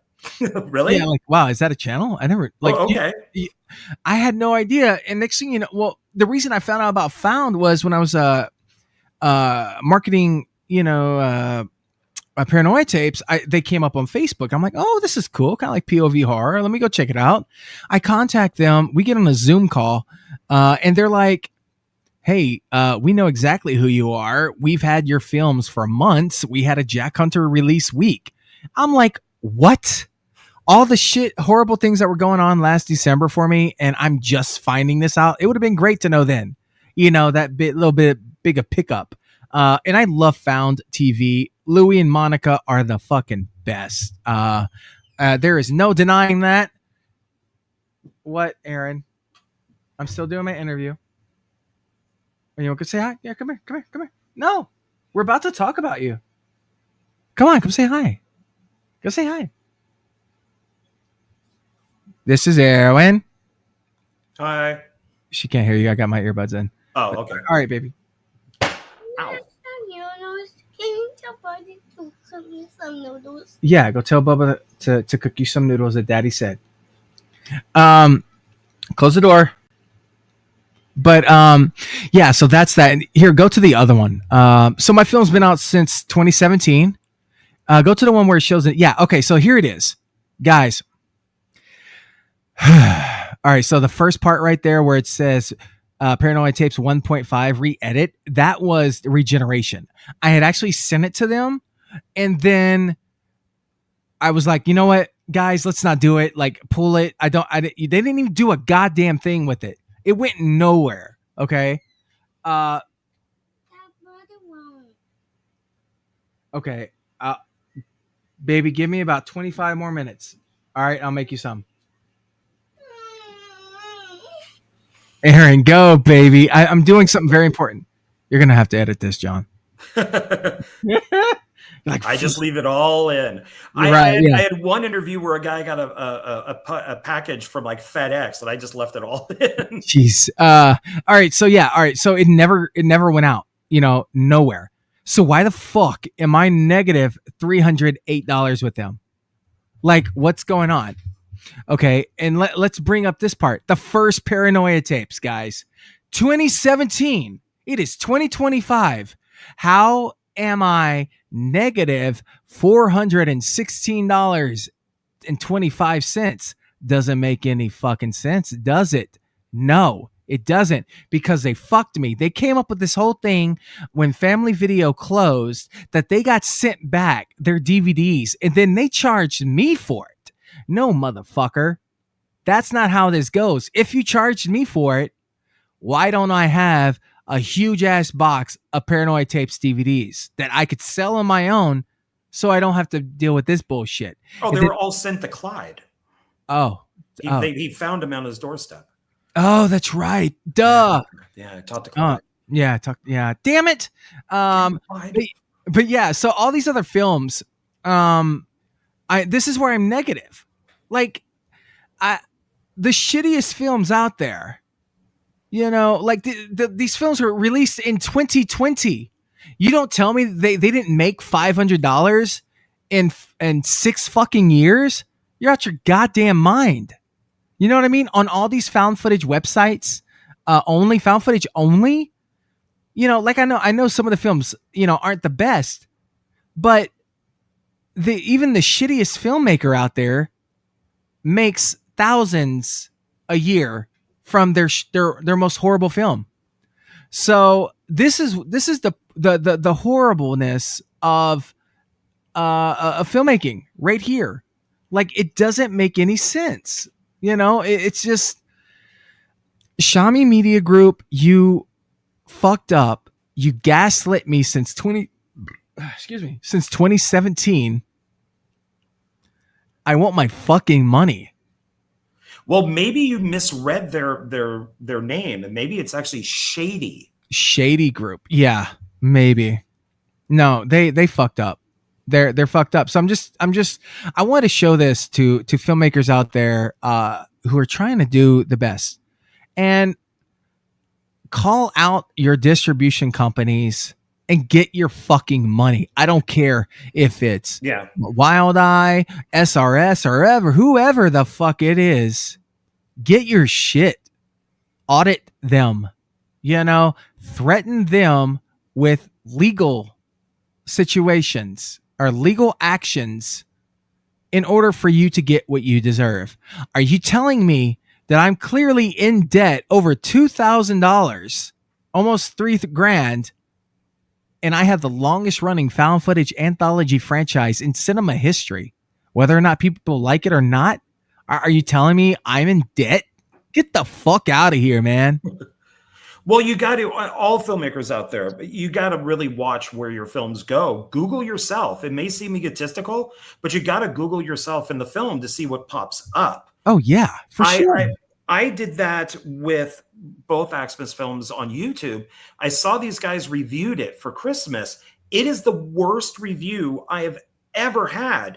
And I contacted them and I said, why did you give this such a bad review?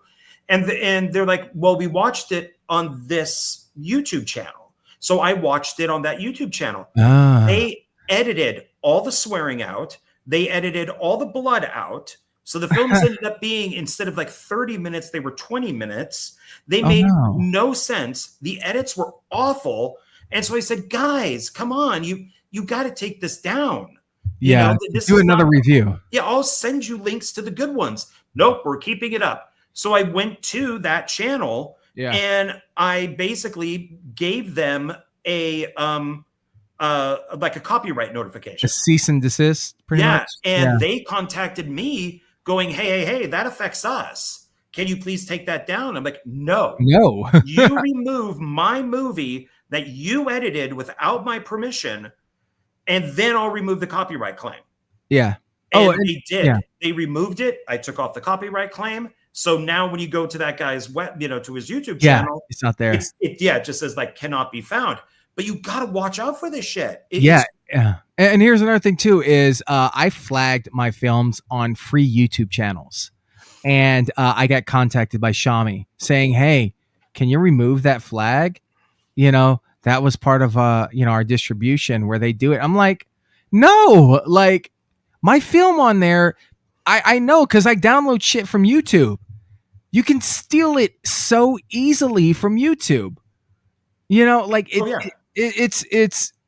I mean, there's certain films you can't find, so it's like I want to keep them, make a DVD of it. Boom, okay, good. But like this is my. If it's old and you can't find it anywhere, I don't have a problem with that. But if it's brand new, Paranoia tapes the movie. No, that should be taken down. Oh yeah, I'd go even more in debt to get an entertainment lawyer to sue the fuck out of them. Like it's just, there's a lot of people getting screwed over distribution, bro. As you can tell, look at this. This is my proof of like I am not getting what I'm owed. And this should be wiped clean. And I have threatened them on Friday. I'll probably get a very nasty email back this week because I want to know every little detail of what I owe and why I owe it. Where is it coming from? I want everything. And I said, if you don't, I want all my films removed. Like and you can take this down. And this is where it's bringing it. I'm bringing it to whenever I don't know if it's going to be, we're letting Paranoia tapes breathe, the movie. So probably next year, Found TV is going to get all the director's cuts, the one with Cody and every single one of them. Cause no one's seen them. I mean, other than like the Blu-rays and DVDs I've sold, but, I think the experience will be a lot better to have all 12 films, knowing that I'm the one that signed it with them, like with the contract, with the percentages, which I'm not getting into because that's legal. But all I can say is Found TV has your back. They make movies. They're filmmakers that created this platform because of situations like that. And they are the most precious people in the entire world when it comes to filmmaking because they understand us. They understand this frustration that I'm feeling right now. I even sent a copy of this, that to Louis, the CEO of it, because I'm like, dude, can you confirm this is what they've made, on your platform for me? Because it was so emotional. You have no idea. Friday, to know that I should have a $1,200 check or at least a $650 check in my PayPal right now is very disheartening. So anyways, That's my spiel on and No, tangent. it's good for people to know. So they like you said with your documentary, people need to know the dark side, the bad side of filmmaking too. Oh yeah. Instead of just having these documentaries about sunshine and lollipops. Oh, it isn't. It sucks. Do it yourself. Unless you have like a unless you have like a certain niche like found TV, POV horror, go directly through those guys. If you have a found footage film, do not go through a distribution company because they will fuck you. Okay. Put your film on Film Hub. I know it is a huge pain in the ass, but by the way, here's a tip for filmmakers. If you want to get your subtitles done cheap and easy and free, upload it to CapCut. They do auto captions. Then you export it into the SRT file, and boom, you have your fucking subtitles that you don't have to pay $250 for, like I did. So there you go. There's your tip, filmmakers. Do that. CapCut has advanced more so than anyone thinks. It's not the only one I use. I use Final Cut Pro, Adobe. I don't do Premiere that much. I don't like their whole subscription thing because we grew up in the whole like, oh, you buy a program and that's it. No, I don't like this whole subscription bullshit. But anyways, yeah, just keep making films, upload them yourself to Film Hub. Self-distribution is the best distribution unless you get an amazing contract from Lionsgate Films or Sony or something else. There you go. So yeah, just watch yourselves. So yeah, be careful. Yeah. Well, and so then that can lead into you sent me this after you sent me Paranoia tapes, the movie, and it's like, oh, what's this? So I did watch Elevate. You did. Okay. It is an interesting film. Okay. I don't want to get into the ending. Yeah, no ending. But my interpretation of what the film is totally different from what it says on IMDb. So, okay. What is this about? What can you tell us without, obviously spoiling things? Because my thoughts were totally different. Okay. Well, I do look forward to hearing your thoughts because you'll be the first person that tells me. But other than Dustin, but we'll get into that later.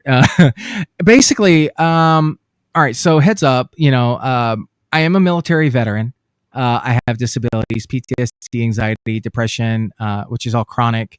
And I have been depressed, or I had been for a few months, even after the premiere and everything, because life just, doesn't stop and you want it to slow down, but it just doesn't. And I realized what it was. It was because like I wasn't being creative enough. I wasn't using this talent that I do have to tell a story or anything. So I bought these cheap cameras on Temu. This is the exact one I used for this film. And it was advertised as an HD 1080i body cam. Spoiler alert, no. And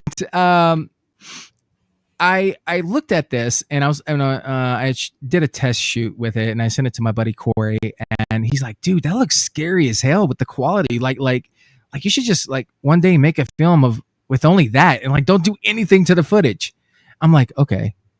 Yeah, it's always sat back in my brain. And then one Friday afternoon, before my son gets off of school, I'm like, you know what? I'm gonna shoot a film this weekend just to see if I can do it. And I'm gonna use my kids, and my kids are gonna have fun, and we're gonna just do it just for the hell of it. And I spent from Friday to Sunday night filming this film with them, and it was I bribed them and paid them with like Robux cards, little gifts from Walmart every time we go, and I pay my actors, okay, at least my children, but I wanted to overall make a project with my kids, but be in the same vein as analog horror because I've been kind of getting into that, and it's a subgenre of a subgenre, which is found footage. And I've never done it. I wanted to be very artistic with it, with my edits, with the way it went, with visually. I wanted it to be different. I wanted the whole aesthetic to just be different. And it is literally unlike any other film I've ever created my entire life. And I grew up on VHS cameras. The whole story of how it developed and came to be, the whole plot, I realized that I actually released like my depression and my feelings through making this film, because I'm a single father. I have 3 kids, but I raise 2 full time, and I have a lot of doubt. Okay. I've always, you put so much and you do so much for your children, and you don't think it's good enough. So what I wanted to do is make an elevated horror film that was analog. And I ended up making a film to where my inner feelings were shown on screen in the end, when you get to the end. And the whole turmoil, the whole journey of it, the sounds, the voiceovers that you hear, were my inner feelings as a father. And I wanted it to be reminiscent of the film Skinamarink. Now, I admire. That's what I was thinking when I watched it. I was blanking on the title, and I'm like, God, this is like a movie that I know, but I can't think of the title. Right. And so I was thinking very much it was like that. Yeah. Yeah. And like I've only watched Skinamarink once. I think it's a one-time watch film, personally. But that's just me. Because it always kept you on the edge of your seat, and you're like, where's the payoff? Where's the payoff? What's gonna happen? You just did. It's just, yeah. It was a great concept, and executed fairly well, and marketing was genius with it. And I wanted to do something different, something similar to it. So I made this film, Elevate. Obviously, the title is a play on elevated horror, and I think it's one of those things where I don't care if people like it or don't like it, because it's a film that me and my children did together over a weekend. And the fact that I can make a film over a weekend, John, come on, bro. Like, people have all the excuses in the fucking world, but now you could be like, hey, really? Oh, because you don't have a budget? Oh, because you don't have this? Look what Jack did. Over a fucking weekend. And I wasn't doing it for clout. I was just doing it to spend time with my children. And do something fun with them. Yeah. Well, how much of this then, if you did it over the weekend, how much of it was scripted? Were your kids just saying dialogue, or were you telling your kids what to say, then filming? Wait. I don't want to say none. It was scripted to a sense of, hey, my son's a great actor. I don't know. I mean, everything he was doing was all ad-libbed, but in character. And he understood scene setups of what I was talking about. And, there's a scene in there when I'm sitting outside with him and he's talking about something. And all of that was ad-libbed. Like, he's a creative too. He's 10. And he has, creepy things he thinks about. So he was feeding off of what I was asking and giving, and he did it flawlessly. I did tell him, at certain parts, like in a film, like, hey, here's a camera, go ask your sister these things. Go do that at one part in the movie. That's the only part I think it would be scripted, or I get my daughter to say, certain things towards the end. I'd be like, hey, say this, baby, and she would say it. And I think that really just kind of showed the innocence of the children at the same time, of him doing things on his own, throughout the film. So I think that was really cool. So will they be in more movies? I think after this one comes out, I'm probably gonna have to make sure my whole house is clean entirely, due to people possibly calling DCFS But yeah, I think so. I think Erin is going to be more behind the camera. I mean, she's shy. She really is shy. She's 8, so her creativeness is starting to grow. Jackson, I think, would be on it. I think he's going to continue my legacy after I'm gone, because I'm a very positive influence on his life, and probably the biggest asshole in his life at the same time. Well, I'm dad, Sure. yeah. So, I think they may, he wants to be like me, so why not? Do you think that when people see something like Blamed or Elevate, that they may think like, what's going on there? What's happening in real life with this guy? Because these are dark movies. Yeah. So do you kind of welcome that, or is it, Well, the way I deal with that is the fact that art sometimes imitates life, and then, but it's how you present it. There's a lot of dark things in my life. Everybody has things about them that they don't like, and a lot of my stress and my thoughts were caused from my time in the military. So yeah, I mean, I'm a sane person per se, but my process is a lot different than everyone else's, and showing it on film is the only way I can truly manage it, because it is my therapy. Like, this whole project Elevate was my therapy with my children, and they saw it too, and they saw how I was like really into it and excited about it, and he wanted to see it, after it was done. It was that excitement, like, this is why I do it, but I would rather people think about it before they would ask some off the wall question, that would make me look bad. What I mean? Like with Blamed, you can look at it and be like, oh my God, what kind of father would make a movie like that, and do that? Well, talk to Jack and find out where the inspiration for a film like this came from. That would, I think that's the biggest thing, is for people to get to know me, and talk to me before they judge, but the thing is, it's 2025. It's easier, way easier to judge than to actually get to know the truth. Oh, yeah. Yeah. Freaking internet. So. Yeah. Well, I know that you need to go, be with your kids and make them food and stuff. So is there... we still got a few minutes for that, but we're good. Yeah. Okay. So what else can you, because I have here your IMDb up, right, and you do have some films like Amityville Leprechaun, I'm seeing, Killabunga. There's a Blamed 2. There is. Okay. So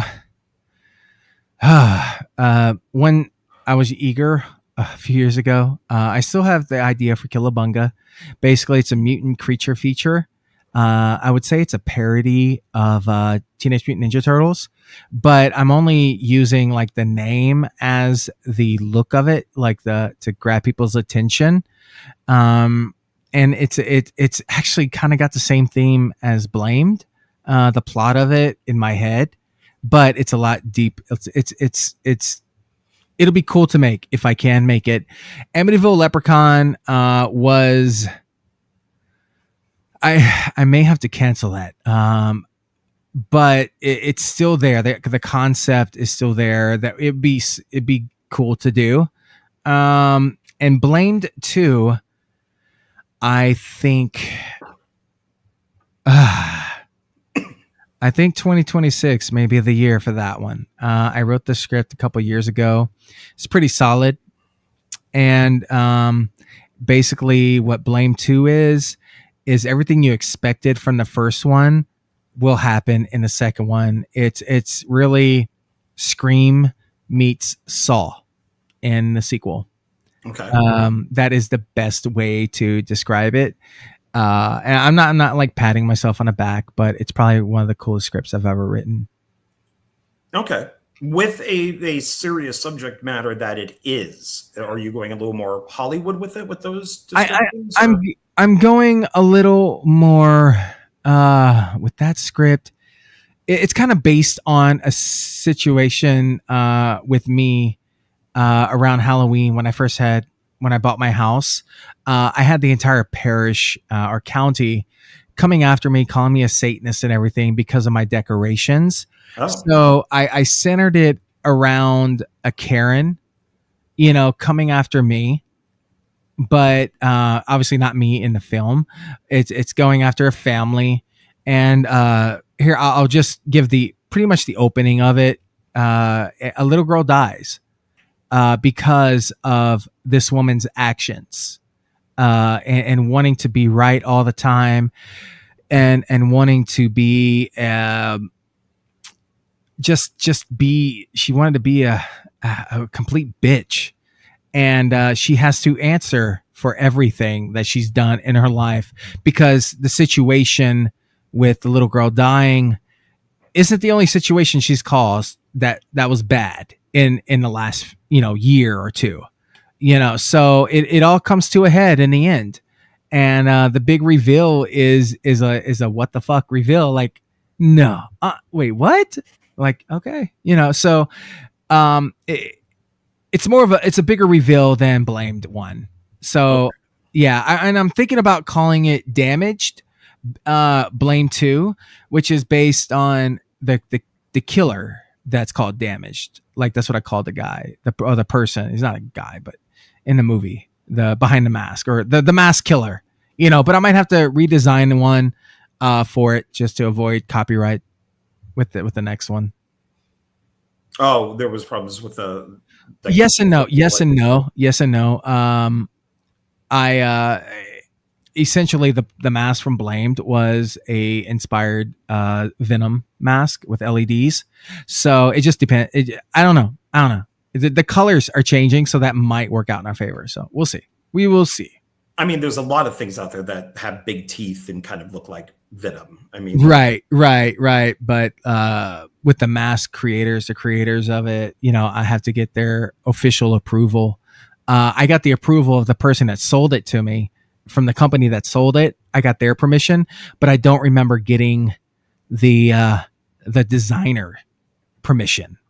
There's a big difference there. So basically a third-party seller gave me permission to promote their company and the mask instead of going to the horse. So there's always somebody. Oh yeah. But yeah. So yeah, I have some.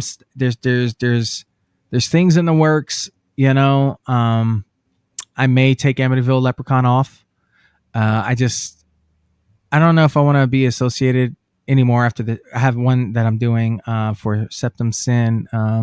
It's a new Amityville film coming out. I got to film mine. I was supposed to film it the other day, then life happens, But sure. Other than that, I think I may be getting away from Amityville. It has caused me a lot of drama, especially with Amityville Dahmer that I did, which by far was probably the most cinematic thing you've ever seen me personally do. But the overall project that it was a part of, I wasn't happy. And publicly I to Blaze Tudor, I will say I'm sorry for my comments towards it. I was out of line. I was out of line with a lot of things. I took a lot of internal hate and immatureness out on you and Will Colazzo. And I overstepped by saying what I said on a podcast, and next thing you know, him and Julie and a lot of people associated with me blocked me.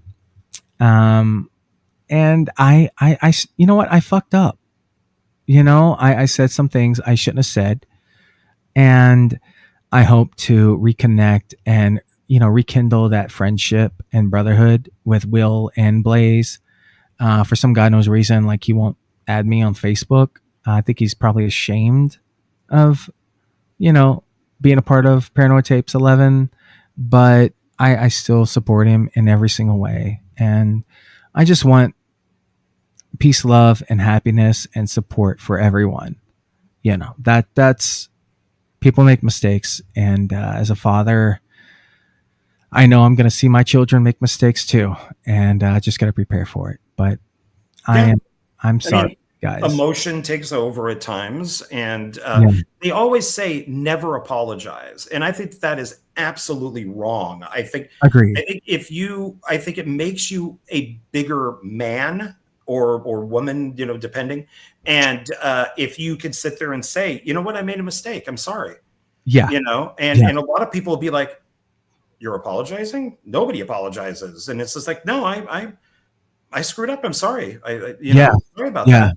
Yeah. And I think that goes a long way. So I think people should apologize. And I want to publicly apologize to my best friend, Corey Descant, who I haven't made a public apology to him for what I did by bringing him into something that should have never been there. I brought something to light that shouldn't have ever done that. So, buddy, we're cool now. Like, we saw each other yesterday. We hung out at a car show and stuff with the kids, but I've never publicly, said I'm sorry.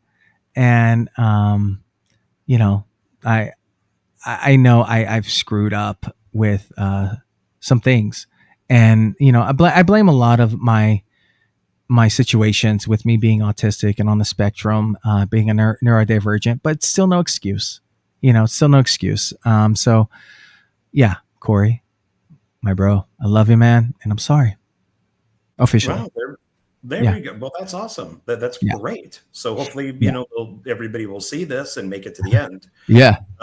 But I think that's a good place to wrap it up then, Absolutely. So is there anything else that you would like people to know? And then we'll take off. Check out the Hack Productions on YouTube. You'll find a lot of things there. If somehow I don't get distribution for Elevate, I'll probably just release it, like click it to public so people can, enjoy it. If not, but you'll probably see a lot of me promoting a lot of things about Found TV. Go check them out. Go download it. Tell them Jack Hunter sent me, or John Ward, either or, and go just support indie film. You might not like the film, and sometimes you don't like the person, but it's okay to have a mutual respect of the art of creating. And I think that you should be who you want to be in life and not who society tells you that you should be. There you go. All right. Well, thank you, Jack, for being here. I appreciate it. And I think that we talked about a lot of good stuff. So, Absolutely. I'll put some links down below so they can check out your stuff. And please check out Jack's work. So, he works hard on all this. So, one of the hardest making, filmmakers in the world. I'm going to clip that. I got to clip that for real.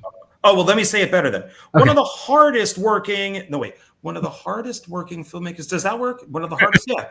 One of the hardest working filmmakers in the world, Jack Hunter. There we go. That's a good one to clip. So. Yeah, I'll clip that one. Yeah. Okay. All right. Well, thank you once again. Thank you, everybody, for watching. I really appreciate it. We're on number 70 for filmmakers. So, so this is a kind of monumental, we're at 70 now. So Jesus. Wow. Awesome. Congrats. Congratulations, bro. Thank you. And a lot of the people who I've interviewed on here aren't talking to me anymore. Well, that's their loss, not yours. Thank you. I appreciate that. I think it is too. So, but okay. All right, everybody. Thanks a lot. Appreciate it. Thanks, Jack. Go be with your kids. And I'm going to go watch a movie. So I will talk with everybody soon. All right. Bye. Bye, everybody. Bye. Bye. Bye.